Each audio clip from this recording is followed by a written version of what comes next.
Transferring money from the Region Bank to Stripe is very easy to do. Today I'm going to show you how to do it.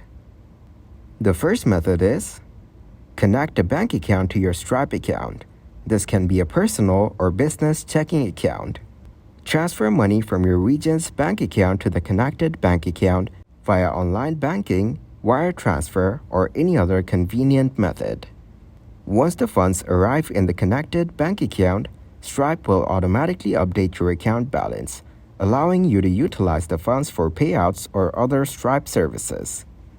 The second method is choose a payment processor like PayPal or Wise that integrates with both Stripe and Regions Bank. Link your Regions Bank account to the chosen payment processor. Transfer funds from your Regions Bank account to your payment processor account. Initiate a transfer from your payment processor account to your Stripe account. Stripe will then update your account balance, allowing you to access the funds.